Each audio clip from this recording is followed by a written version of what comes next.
Prime Minister Modi speaks to President Putin. And the deep dive too is, EC sources say, apologize or sign the affidavit. But as always, let's begin with headlines first. Defense Ministry denies reports of paused US defense talks that US calls new false fabricated. Clarifies that procurement is being progressed as per procedure.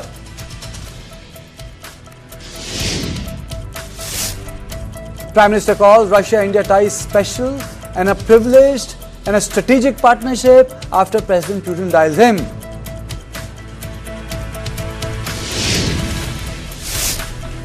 Putin-Xi discuss US envoys Moscow visit, review key global and bilateral issues. Talks come ahead of Putin's planned visit to China in coming weeks.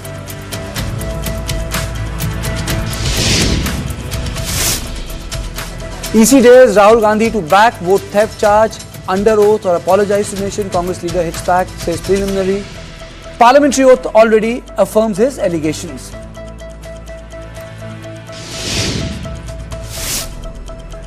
Mamata government questions readiness for special electoral roll update in state, cites lack of consultation and proper intimation.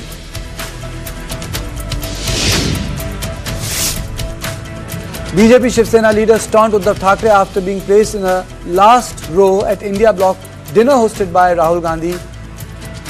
Say Congress showed him his place.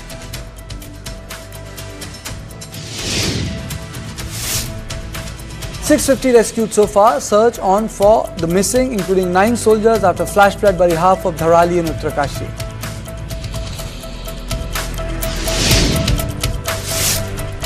China hails Prime Minister Modi's planned visit for SCO.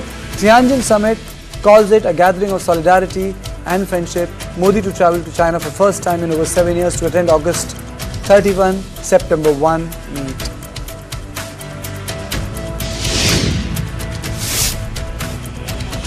UN Right Chief urges Israel to halt planned full military takeover of Gaza. Netanyahu's office says operation aims to defeat Hamas, control Gaza City, provide aid outside combat zones.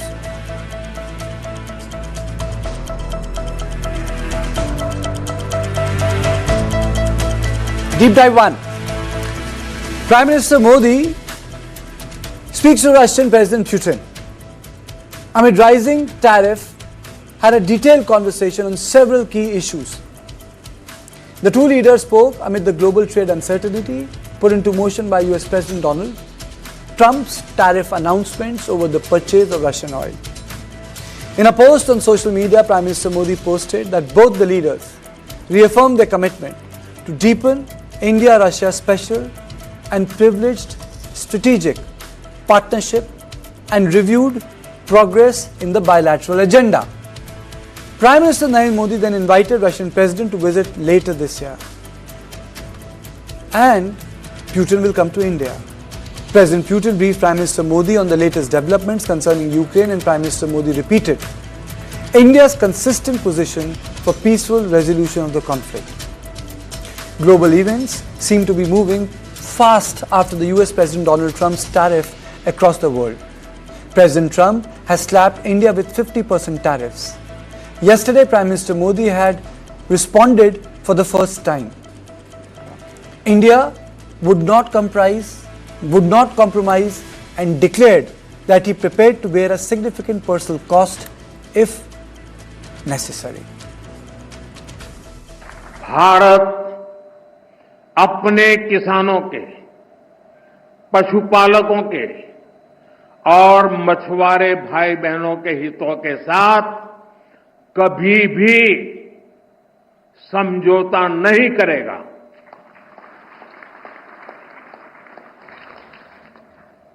और मैं जानता हूं व्यक्तिगत रूप से मुझे बहुत बड़ी कीमत चुकानी पड़ेगी, लेकिन मैं इसके लिए तैयार हूं। For many in India and the United States of America, the consensus is that the latest escalation from the US is less about tariff and more about Donald Trump's ego. Trump has chosen to attack its own ally India. Trump has chosen to question India's independent foreign policy. So the question is Has India drawn the red line? Has India made it very clear to Donald Trump? Now, Washington has taken its brinkmanship against New Delhi to a dangerous level. And for India, this is both a challenge and opportunity on how to strengthen its traditional ties with its old ally Moscow, while continuing with its multi-aligned foreign policy and safeguards its national interests. Between yesterday and today, India has already shown its intent. There has been a conversation with the Brazilian President Lula, who is the only other country to be handed with 50% tariff and who has called for a joint response by BRICS. He spoke to Prime Minister Modi on bilateral trade to enhance strategic cooperation. Then PM Modi is also heading to China later this month for the first time in 7 years, and the Russian President is expected to visit India, as I mentioned earlier. Now, on this issue, I am joined by Ambassador Anil Tugnayat, Lieutenant General Sanjay Kulkarni, Pramit Pal Chaudhary, and Pathikrit Pain. Thank you all of you for joining me. My first question to Ambassador Tugnayat is, sir, have we drawn the line? And do you think that it is more than tariffs what we witnessed today?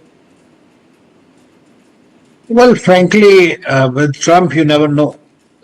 And as far as India is concerned, and you also mentioned that we follow this policy of strategic autonomy with multi-alignments, which clearly means that we have several partners, we have friends, and we look after our own interests within the global context. President Trump comes from an alliance mindset, comes from a mindset which clearly indicates that he is looking for some kind of a surrogate partnership from India, that whatever he dictates, India will comply with. And that is not likely to happen in my view, irrespective of the costs that India will bear. It is also a challenge. It is an opportunity, very much so. This is a time that we need to clearly understand what is it to work with the United States in the first place. It is not the first time that we are seeing what is happening out of the United States. It has repeatedly happened. And I think the more and more India grows in terms of his global stature, in terms of his economy, in terms of his comprehensive power, more and more such roadblocks will come. President Trump is just one of the few examples that you will see. But there is a deeper state that works in the United States in a very different way. So it is good that we are diversifying our relationships. It cannot be one at the expense of the other. As simple as that. And I think that India is, in my view, neither is a banana republic, nor it is a country that can be just tamed by anyone out of his statements. I am unable to understand what he is looking for, President Trump here. If he wants there is total irrationality as far as the oil concern is concerned. If you just look at it, for last 50, 40 years, who's buying the Russian oil and gas? It was not India. It's only just last 3 years that we started doing that. That too when they pressured the Gulf countries to sell it to the Europeans. And so you got to find it from somewhere, and that's precisely what India has been doing to look after its own interests. At the same time, we are also buying from the United States the oil, which is increased by about 120%. So he is not interested in any facts. He is not also interested in any logical discussion, and therefore he has now decided to call off the talks that are supposed to happen, as per if that is the correct information, because it was just said in the thing. So we don't know whether the 25th, 26th August talks are off. If they are off, then fine. This is how the world plays around, and we got to play the ball in the same way. Let me go across to Pramit Pal Chaudhary, head South Asia, Eurasia Group. Pramit, in last 25 years, people had this idea that the Americans take relationship with India seriously, barring the nuke test which was done during the Vajpayee tenure when the Americans imposed sanctions on India. But there was a deep tech relationship. There was a relationship between aspirational Indian middle class, more than business. It had to do with education, it had to do with tourism, it had to do with aspirations and also democracy. But right now the impression with an average Indian has is that the American administration takes Indian relationship pretty cavalier, in a very cavalier way. For example, 25 times Trump spoke about Operation Sindoor, and the way he imposed the taxes and the sort of words or the sentences he has used for the Indian government. So, well, first keep in mind that it's not actually, our business relationship is actually quite phenomenal. India's largest source of FDI, FII, remittances, technology, and even its largest immigration point now is the United States. So it is actually deeply tied in with our economy on almost every front. It, in fact, dwarfs any other relationship we have.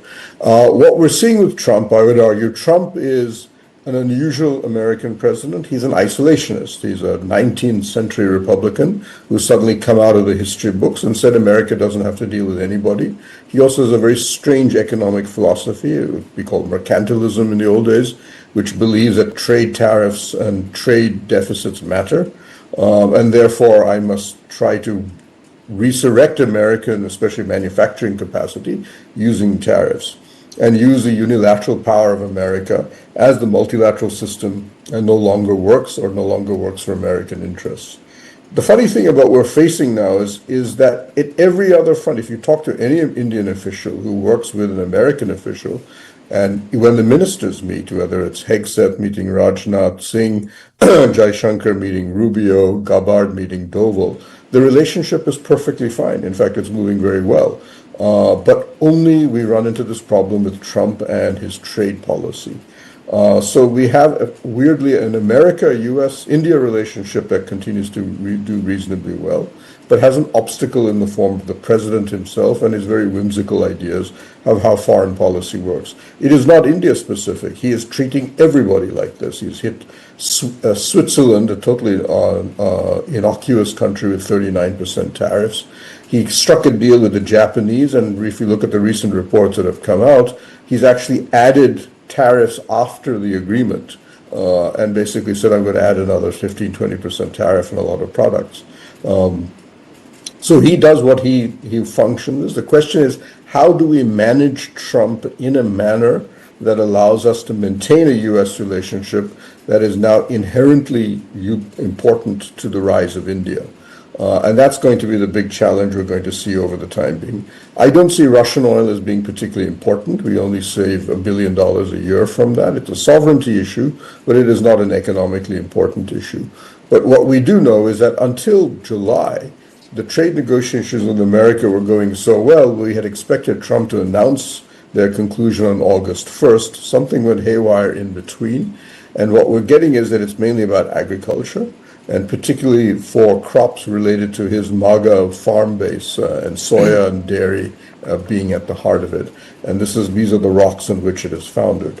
Trump has now acted in exactly the way he always does with every other country. He's ratcheted up pressure, become abusive, and will attempt to do something. Pramit, you spoke about agriculture. Let me play out some data for you. I want your comments on that. Let me play out that data for you.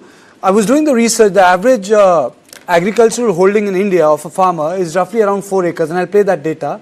The average agricultural holding of a farmer in the United States of America is somewhere around 443 or 444 acres. The bigger farmers have more than that. And plus, the entire thing is not about the farm producers. It's actually about the food processing industry. So if you look at this, the graphics I'm playing, it is actually telling us the share of the farms and the share of the production. Then I'm going to show you the data also. The Indian support to farmers in terms of export is lesser than what the American government does for its own agricultural export business. So it is more about the agri-business and less about agriculture. But for us, it's more about agriculture because the 40% of the Indian people depend on it.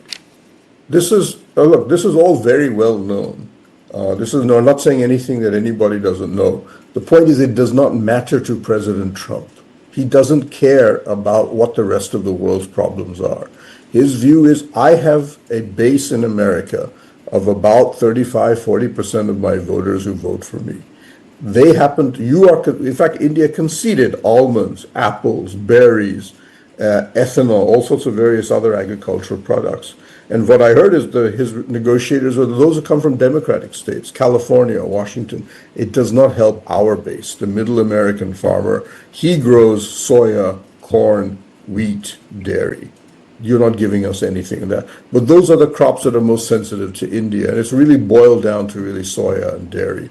I actually don't think dairy is a problem. If you've seen the head of AMUL has come out publicly and said, we can compete against America. Our milk is cheaper than the United States. And if it were to come and be shipped from US to India, it would be simply too expensive. If anything, AMUL can export to the United States. But it really comes down to the soy issue. But to put up all these statistics is all very fine. It is totally irrelevant as far as President Trump is concerned. General Kulkarni, so is it boiling down to Trump's ego? Sort of a lack of a phone call from Prime Minister Modi after Operation Sindoor? Is it just boiling down to that? Thank you very much. I think a largely emotional, impulsive president, typical of business-minded. It's my way or highway. I look at it this way and you must follow me. And in that context, I think, yes, you can say to some extent, because as most people now seem to be thinking 25 times, some say 31 times, whatever the times it may be. Well, definitely the Americans were approached by the Pakistanis, and the Americans have helped Pakistan to get out of a very, very tricky situation when they were almost knees down and they knew that it was now getting very difficult for them. And therefore, the Pakistanis are grateful to him. So he probably feels that the Pakistanis are grateful to him, and now Pakistanis have become what I always call in the Umrah Jan of America. In that context, it's extremely difficult now for, he feels if Pakistan could do at least an acknowledgement of the fact that he has. Well, it doesn't seem to. It doesn't come that way because it was all bilateral. It was their DGMO. Much that the Vice President may have spoken to the Prime Minister, which Prime Minister himself admitted, but not him. The administration, yes, the administration and the Vice President have been talking, and he was clearly told that if Pakistan does what it is doing, it would get back and be paid much heavier. So in that context, yes, but definitely one thing is very, very clear. As he himself said, well, I got these two countries because of trade, and that is how they would agree to. Well, it doesn't seem to, because 25% first, followed another 25%, 50%, and he seems to be annoyed with India being part of BRICS, because you see Brazil, 50%, the other two countries, of course, is absolutely annoyed, China and Russia. So you find out a BRICS out of 5, 4 are at the receiving end from him.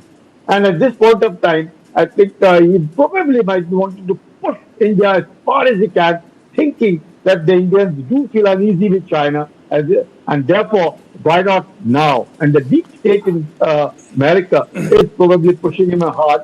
That I really don't know, General Kulkarni. It's only about tariff or pushing India. On this, I'll rope in Pathikrit, but after a short break, because a lot of people wrote editorials today, and they said it is not about tariff. It's more than that. But after a short break.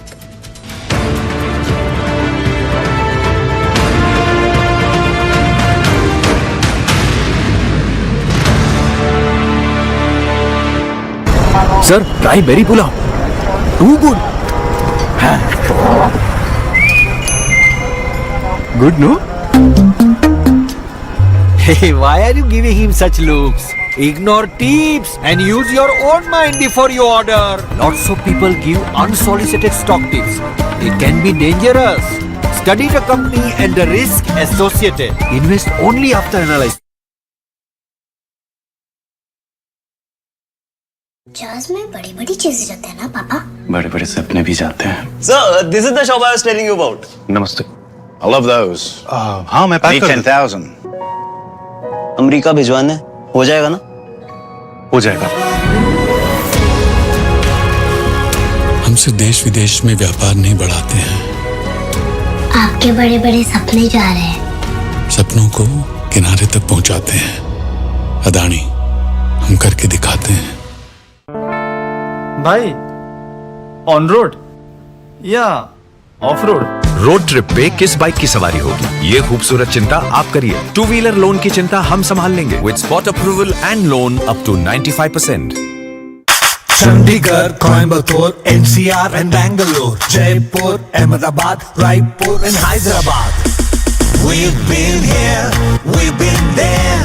Veka's been just everywhere. Retirement के बाद लाल sports car लूं या world tour? एक काम कर, तू खाली पुलाव बना, मैं ऑर्डर कर रहा हूँ। पुलाव नहीं, plan. Sorry plan, life insurance का रिटायरमेंट प्लान, गारंटीड पेंशन के साथ। अब तेरे भाई के हर सपने होंगे पूरे। तेरी ये स्पोर्ट्स का 2 सीटर है ना? अब पुलाव सपनों को रखो सुरक्षित रिटायरमेंट प्लान के साथ। सबसे पहले life insurance.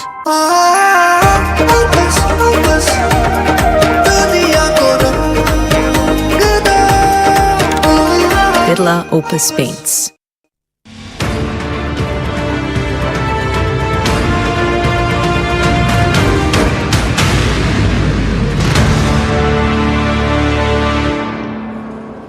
So welcome back. We were discussing, has India drawn the red line? Today the Prime Minister had a long conversation with President Putin. Yesterday he had a conversation with Lula from Brazil. Particularly to you, do you think that is it just about tariffs or more than tariffs? Many editorials were written from one newspaper to other, where a lot of authors and the experts of foreign policy said that it really impinges on the independence of India's foreign policy. It's not about tariffs. Karthik, a couple of things. Number one, there's a method in the madness. You're absolutely right that it's not perhaps about tariff. Look at this. I consider it's almost like the way the Americans treated the Japanese in the 1980s. I mean, the Americans have great relation with India. There are many areas of convergence. We have a natural alignment of culture. We are comfortable with the Americans. But yes, the Americans want you to be contained at a $6 to $7 trillion economy. They are not very happy with you aspiring to be a $30 trillion economy in the next, say, 25 years. So there is a saying in many of the think tanks in the West that China is today's problem, India is the problem for tomorrow. So it is that they have a problem with your strategic sovereignty. They have a problem with your strategic autonomy. They have a problem with your foreign policy. It actually boils down to that. And secondly, of course, if you look at the larger trajectory, he is targeting all the 4 members of BRICS, because somewhere there is this realization that, this entire, we may not have a common currency today or BRICS currency, but the bigger problem that Trump or probably the deeper state believes is this, that BRICS is becoming something which is inspiring many countries of the global south. It may not have a currency right now, but a lot of countries are, exploring the concept of having other currencies or diversifying from dollar. It's not about dumping the dollar.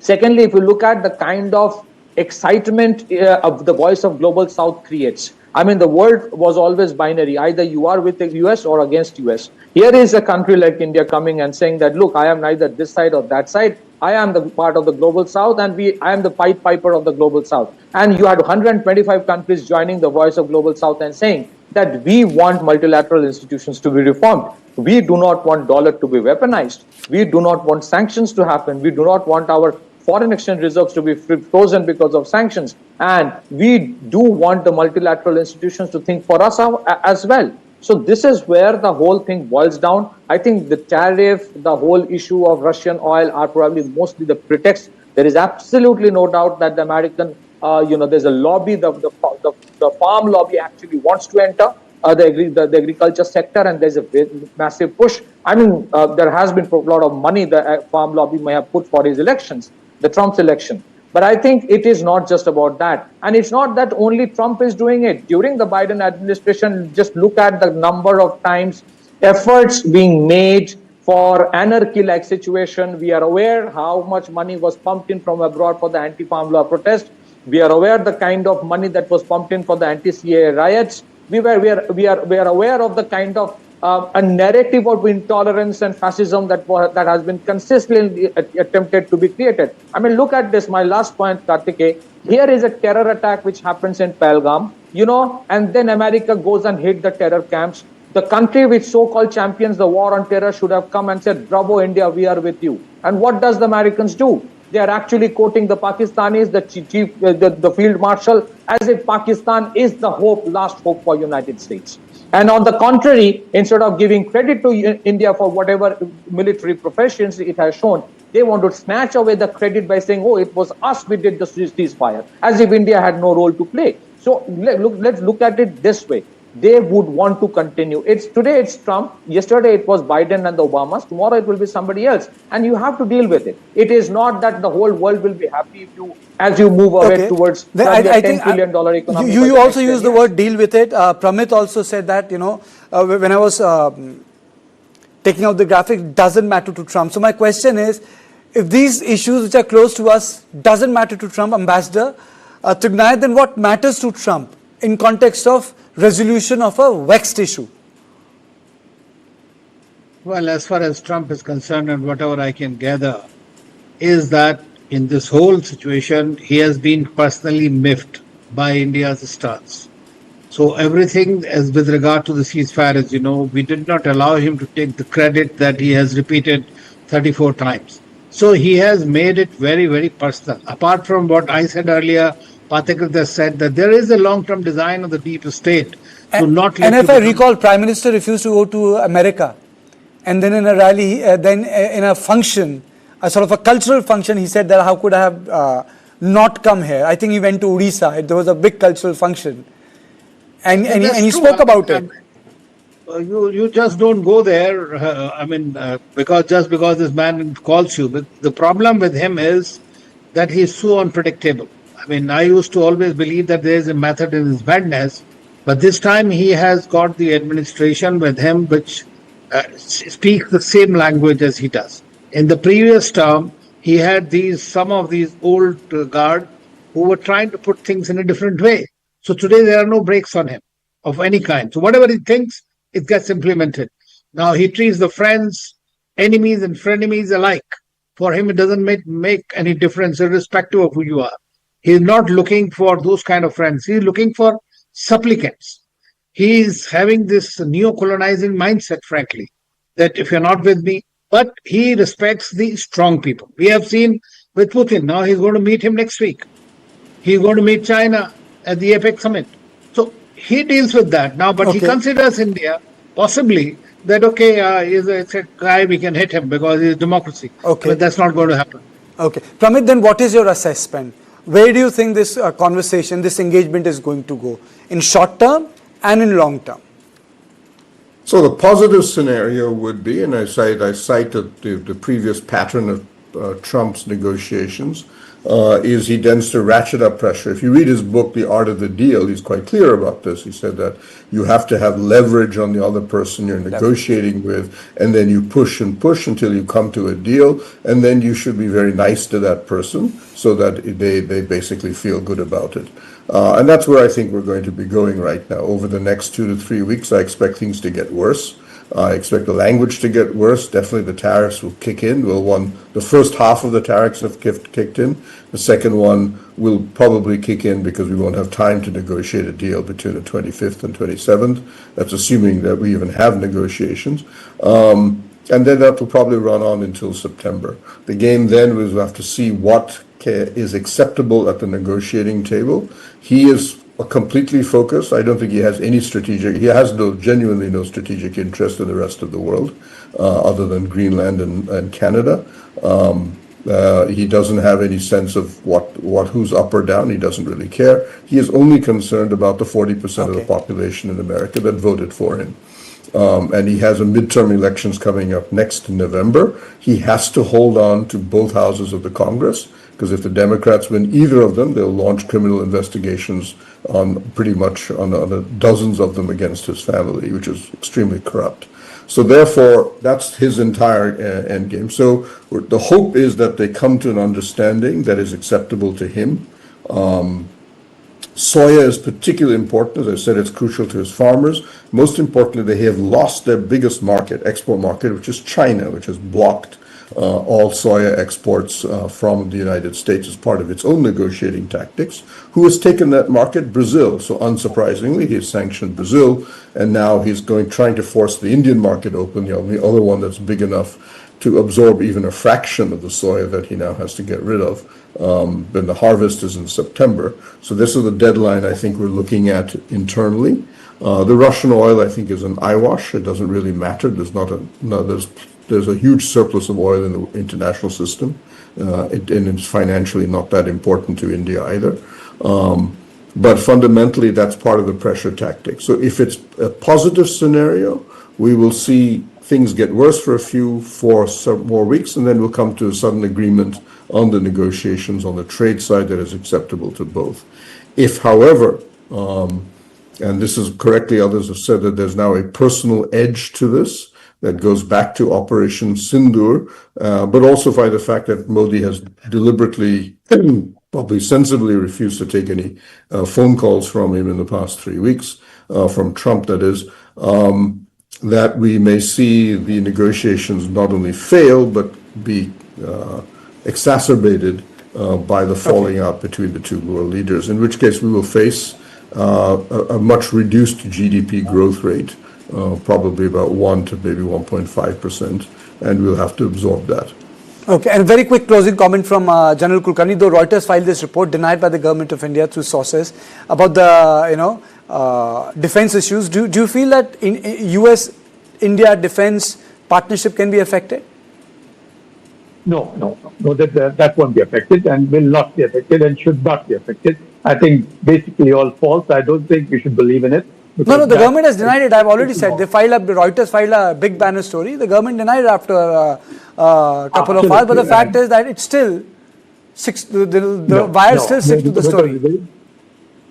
No question, because you know the kind of adversity we have, irrespective of whatever happens with China, with whatever goes on in Pakistan, with Pakistan not being what it is, we have to be ready, and all javelin fighters and all aircraft, all of it have to come in. There is no denying the fact. Atmanirbharta, yes, but till then we have to be fully prepared. No question of wanting to. Okay, so you're saying the deal. So we will have a relationship when it comes to defense sector. Thank you all of you for joining me. So this was our deep dive 1, which was about how Prime Minister has drawn the line. A lot of experts feel that the pressure which the Trump is exerting on us will last for some time because that's what he is. He wants to have a leverage with India. But there are a lot of experts who feel that, well, that's not the case. It is about the strategic autonomy of the India. It's about the sovereignty, and India's response must be there clear without antagonizing Trump, but it must be firm. So this was our deep dive 1.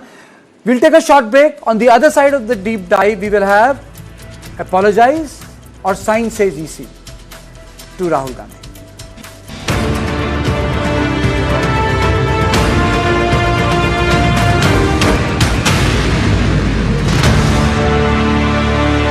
Associate sponsor Diana premium beauty soap, पहली झलक करे खूबसूरत।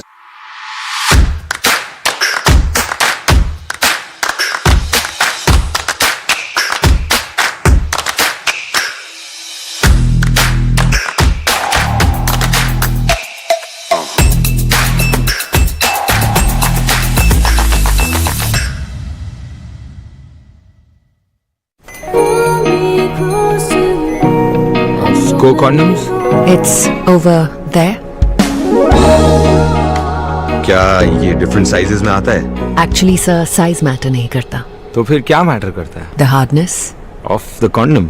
Of what's inside. For the first time ever, presenting Hard Rock Gel, the hardness gel for men. अब free हर score condoms के 10 pack के साथ. खूबसूरत सी तुम कोई चिंता करो, पीछे भरोसा खड़ा है तुम्हारे, तुम नया कर बनाते रहो। जब कोई हमारी बाकी चिंताओं को संभाल लेता है तो हम कर पाते हैं खूबसूरत सी कोई चिंता। टाटा कैपिटल में हम आपकी हर फाइनेंशियल चिंता को संभाल लेते हैं ताकि आप करें सिर्फ खूबसूरत चिंताएं।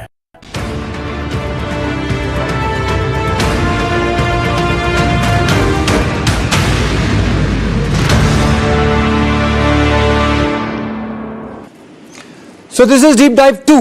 The Election Commission has hit back at the leader of opposition Rahul Gandhi over his vote theft allegation, telling Rahul Gandhi that he has just 2 options: put your claims in writing or apologize to the nation.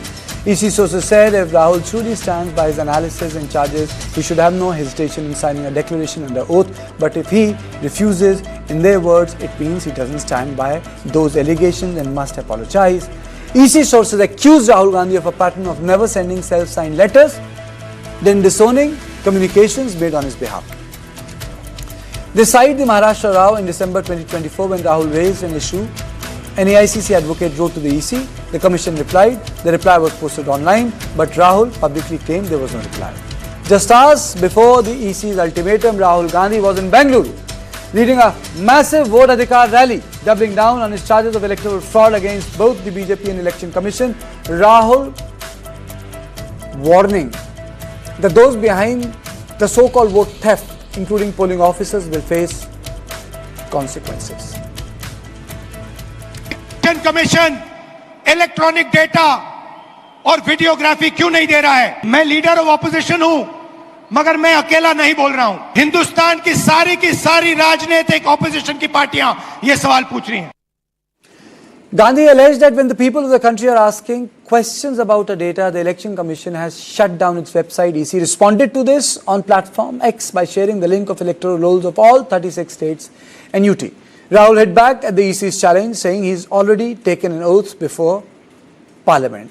The political storm that has erupted over vote chori has BJP and Congress sparring over Election Commission's functioning.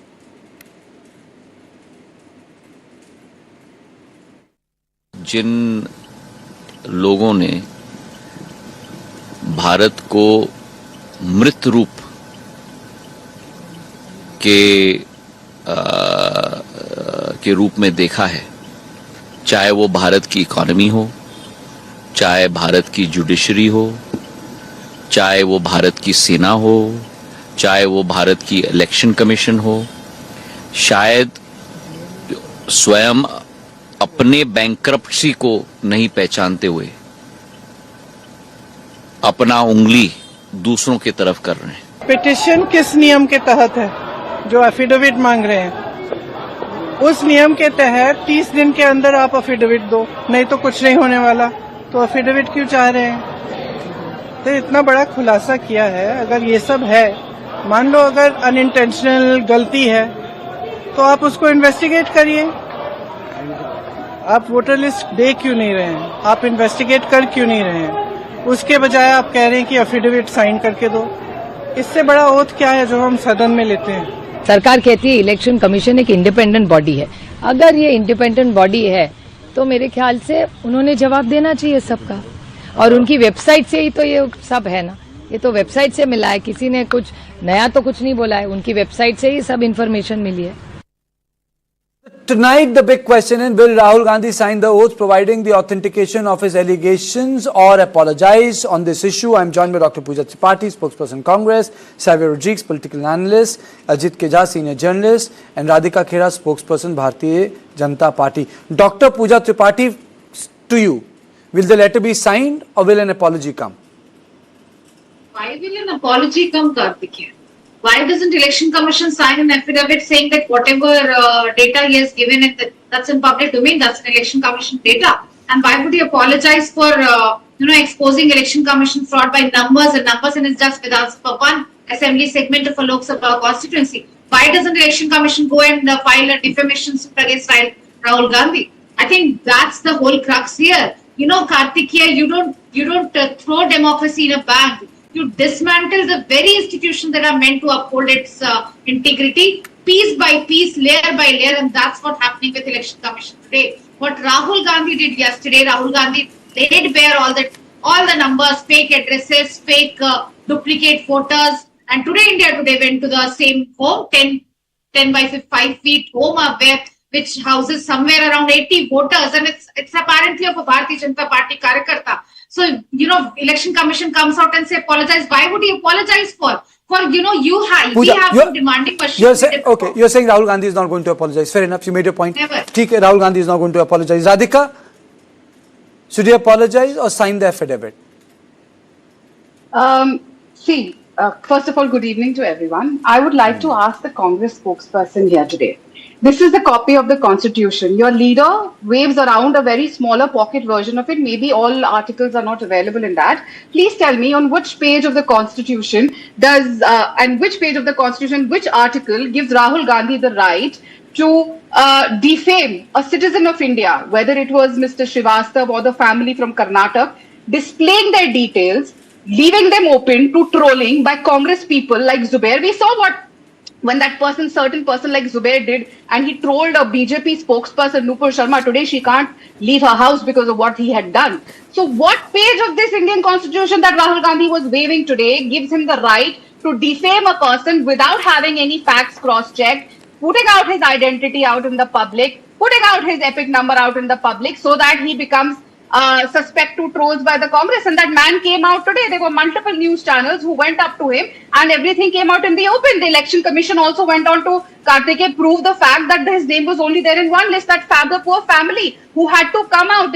I'm sure you must be displaying those pictures. They are standing as if they are convicts, like a convict stands displaying their epic IDs to prove that, oh yes, if their picture is not there, they are not fake voters, they are real voters.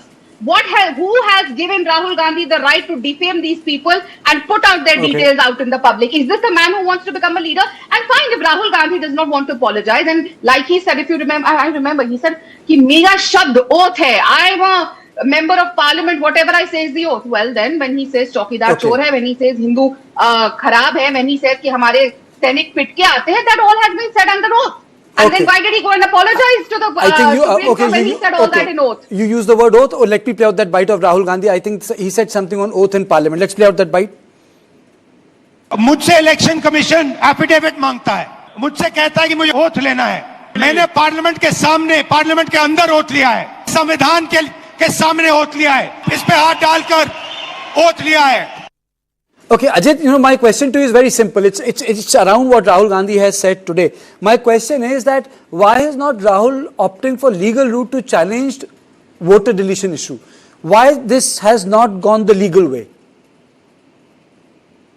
Ajit.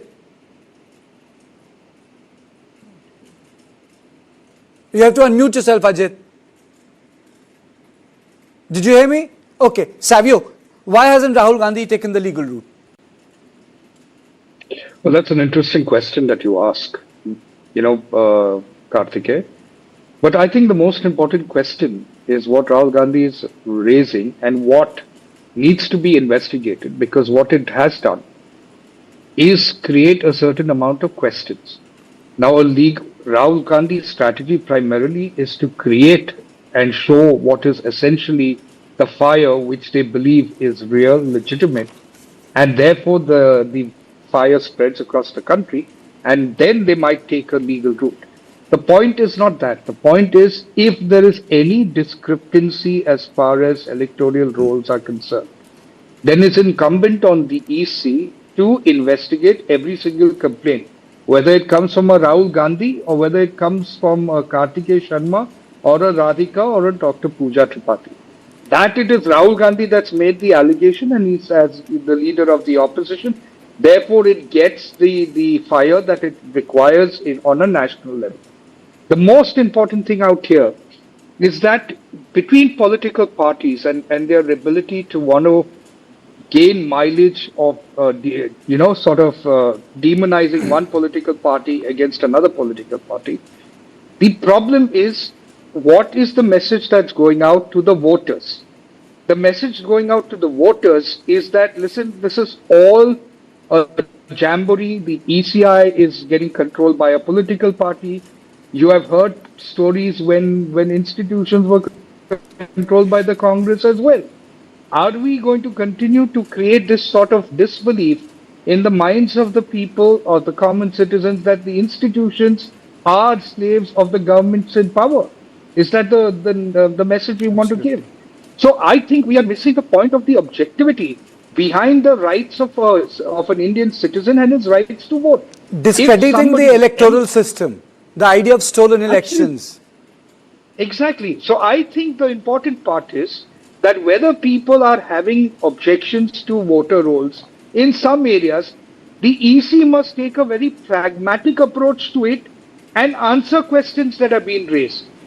But to turn it into a political fight demonizes and really raises questions on the electoral process, which I think is where the failure of this entire shenanigans that has been happening around the issue.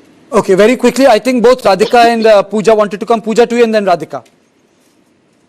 I agree with, it's very rare that I agree with Savio, but thank you for saying this. It's not about Rahul Gandhi, or it's not a political fight. It's about the integrity. As I said, the same institution, the same constitutional bodies that are meant to uphold the democracy are ones who are subverting the democracy. And it's there, just Radhika asked which page of Constitution, part 15 of Constitution deals with Article 324 to 392A, which deals with election commissions and conduct of elections. There it has been written Article. Ma'am, I asked you a separate question. I asked you which article gives him the right to expose the privacy of the person of an Indian citizen. Don't misquote me.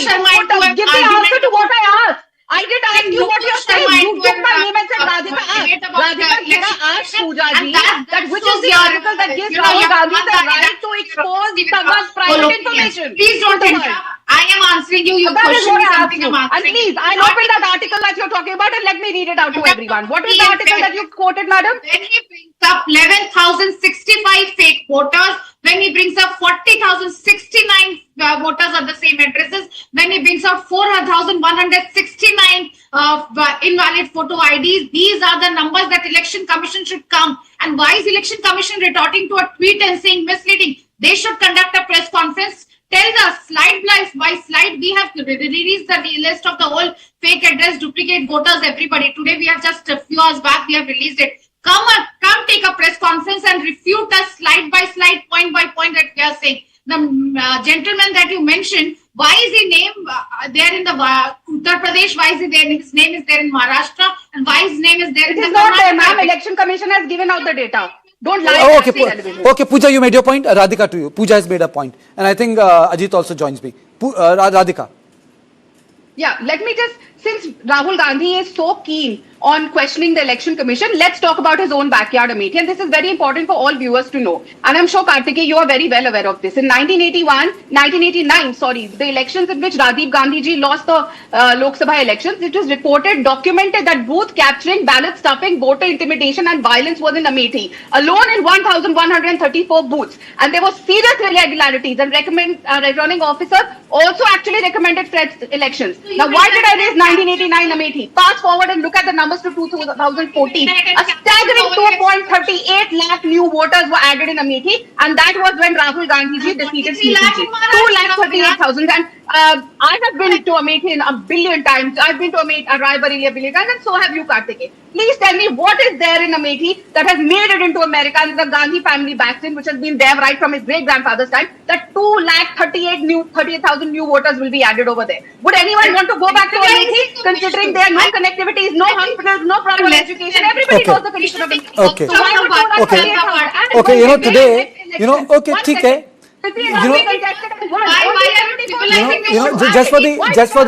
just for my viewers, because it just gets thrown on my face. I started my career in 1998, and from Advani's home ministry to George Fernandez as defense minister, to UPA as a party and a government, to BJP parliamentary party, when Sushma ji and Arun ji were appointed as a LUP, I have covered them all. So I think there's a little more of journalists than what comes back to me, but it's okay. I take it on my chin every time. But Ajit, thank you for coming back. I thought we lost you there. My question is very simple. This entire thing is boiling down to discrediting Indian electoral system. And I again and again ask this question in earnestness, because we are not a banana republic. We are not Pakistan. We are not Afghanistan. We are not Bangladesh. We are not Myanmar. We are a post-colonial success. Barring 2 years, we have had peaceful transition, peaceful transfers of power, and we, in India, the cost of losing power is not much. That is why we have not turned into a dictatorship. With this entire debate which is taking place in this country around SIR, which is disenfranchisement, and about the neutrality of Election Commission, what can be the ramifications for our society? That's where no one is talking about. कल यही बोलने कि चुनाव छीन के जीता गया है, which means that the most important thing and unique to our democratic structure, which is peaceful transition of power, that gets questioned. The legitimacy of those who sit in the parliament. Ajit. Look, right now it has become a total political slugfest. In our studio, outside, between Rahul Gandhi and the Election Commission. Now, the Election Commission, of course, has enormous powers under Article 324 to, carry out SIR, to carry out the entire election process. But as I pointed out even earlier, there are certain SOPs that the Election Commission has to uphold. Everything they do should be in full public view. It should be with the participation of all political parties at every stage of the process. By the way, all of these SOPs, the Election Commission has uploaded in their own website. You go and check it out. Then changes during the period of revision get updated after sharing relevant details with all political parties. The Election Commission must not forget, it's the umpire. It has to do fair play. If the leader of the opposition ends up raising basic questions of, let's say, credibility, as he did with that Mahadevpura Assembly constituency, the details of which he showed that almost 1,250,000 votes were stolen. Maybe the word stolen should not have been used. Okay. Maybe it would have been nice if Rahul Gandhi said there was a discrepancy. Maybe he should not have jumped to the conclusion that there is a collusion between the BJP and Election Commission. I would agree, but there are serious charges of ineptitude. Okay. You're saying that they should have been more proactive. Radhika? See, if there's a collusion between the BJP and the Election Commission, what justifies that in 2004, 90.89 lakh voters were added in Maharashtra, yet the Congress NCP won? 2009, again, 98.45 lakh voters were added, again the Congress won. So, and this time, when only 40,081 lakh voters are added, which is on record, and Rahul Gandhi is so confused himself, and they're on track record. You must have also reported it so many times. कभी वो कहते हैं कि 1 crore voter बढ़ गए, कभी कहते हैं 80 लाख बढ़ गए, कभी कहते हैं 90 लाख बढ़ गए. But the Election Commission has given an exact figure, 40.81, which is less than half of the times that the Congress has won elections in Maharashtra. So what was the collusion between the Election Commission and the Congress back then? But having said that, let's also not forget that raising these questions is also justifying the entire reason why the country needs SIR, which was missing. They've been in governance for 56 years out of 75. So what stopped them after 2003 from holding something like an SIR to ensure that all these things are not there? This is the reason why we are holding it in Bihar. And I have the latest data from the Election Commission over here. I'm sure everybody has this press release. It shows that there are over 53,000, about 17,549 BLAs of the Congress and about 47,506 BLAs of the Rashtra Dal. And there's zero complaints in the last 7 days. The Election Commission is releasing this every day. If there are discrepancies, what the social media team and Rahul Gandhi are tweeting on social media, why are those discrepancies not reported by their BLAs? Why are they not walking the talk? The problem is that Rahul Gandhi has a habit of saying something shoot and scoot. He said, he made derogatory remarks about the RSS, went and apologized. He said Chaukidar chor hai, he went and apologized. In Parliament, as on oath, he has said that Hindus are violent. On oath, he has said कि हमारे सैनिक पिट के आते हैं. Should he not be questioned now? This is a man, if he said all this, then why does he go and apologize? He said that all on oath. He should not be taking his words back and apologizing in the Supreme Court. Pooja, would you like to respond to this? Because I have a question for Savio. It's very convenient for Bharatiya Janata Party spokesperson to hide behind SSC. That's why SIR is mandatory. You know, madam, revision of electoral roll has been happening in the country. What we are objecting is the whole trend of asking citizenship from the voters. When was the last time that happened? Which year? We are saying that when we ask questions, let me complete. I heard you. When was the last time SIR happened? Which year? Why do you become this advocate of Election Commission? You just quoted. I'm just asking you a question. You are against the SIR officially. When was the last time SIR took place? Which year? You have been quoting the stats. Let me tell you the stats. 2009, which year did SIR take place? Share. 14 it was 11%, 19 it was 6-7%, and 2024 what we showed in Mahadevpura. 2024? Okay. It was just 1.9. Okay, Savio. Okay. You know, we can't get better of data. You know, I can't get better of data. You guys are better prepared in terms of data, but I have a Okay. I have a very straight question. Savio. Is this about protecting democracy, or is this about mobilizing for elections? Because in 2024, and the credit goes to Congress, even BJP didn't understand the pain that the little red book would cause them, and it led to shifting of a lot of voters to the Congress party. Do you think that this has the capacity to turn into a mobilizing issue in West Bengal and Bihar? Well, Straight, simple question. 1 minute.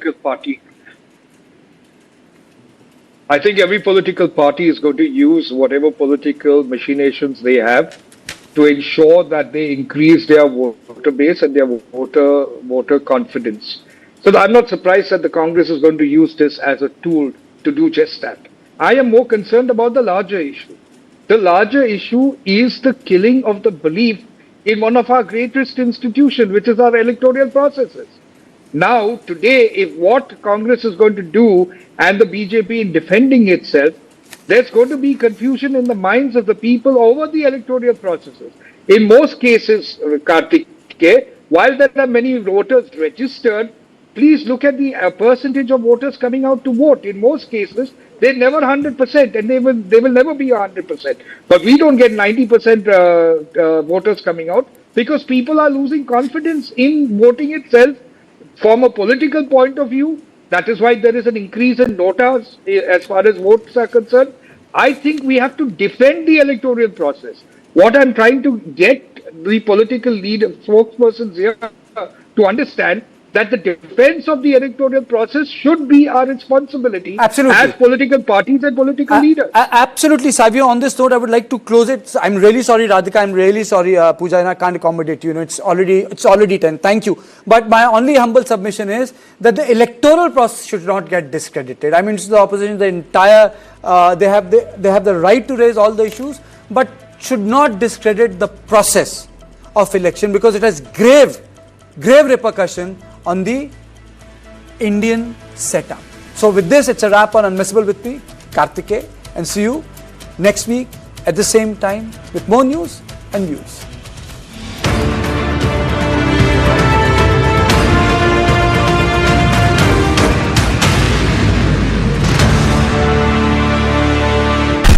A small window of hope has opened for Nimisha Priya. You know, human beings live by hope. Is Vijay challenging Dravidian party? Payments have been made, but no books inside. If there is corruption at the BO office, maybe I want to learn Hindi, that I do not know how to speak Kannada. Go to the second part. We don't want to have Hindi compulsion. 2 kids were asked to clean the toilet because of their caste. All these kids were forced to do it. I will clearly protest against this.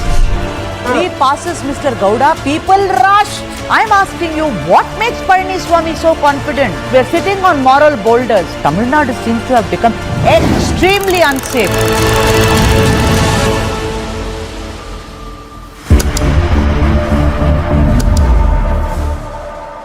Light, camera, and action. Kick back, relax, grab your favorite snack because News9 is here with your weekend dose of entertainment. It's time to take a deeper dive into the buzzworthy happenings of the entertainment world. From celebrity gossips to exclusive conversations, from nostalgic moments to News9's pick of the week. Don't worry, we've got you covered here.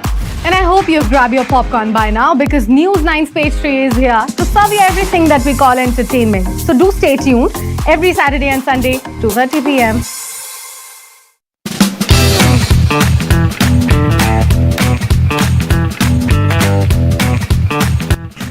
What is the one thing about your job then that you don't like at all? We don't use the word hate on the show, so let me use the synonym. The one thing about your job that you detest the most, the one thing that you don't look forward to. So, given the complexity of the industry, the job, there's never a dull moment. There is never a dull moment for me. And that's a problem, and that's something you don't look forward to because sometimes you want moments to be just sober. So sometimes you want things to be predictable. Sometimes you want, okay, here's my me time. I sit back, relax, at least think differently. But you are always on the move where there are fires burning. Not to say that there is no method to madness.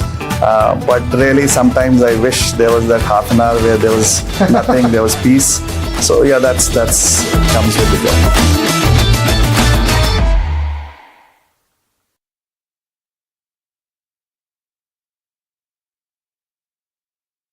what is to the nines?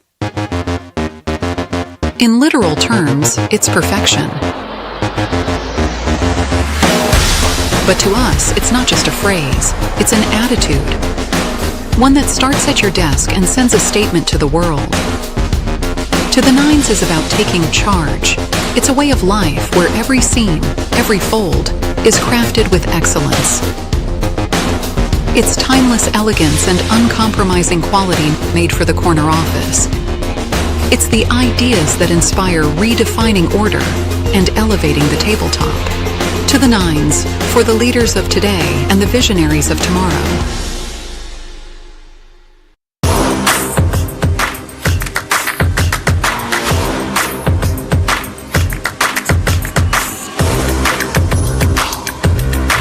This is India's #1 news network, and you're watching News9, English news as it should be. Protesters throng Kolkata to mark 1 year of RG Kaur rape and murder case, demanding justice for the victim.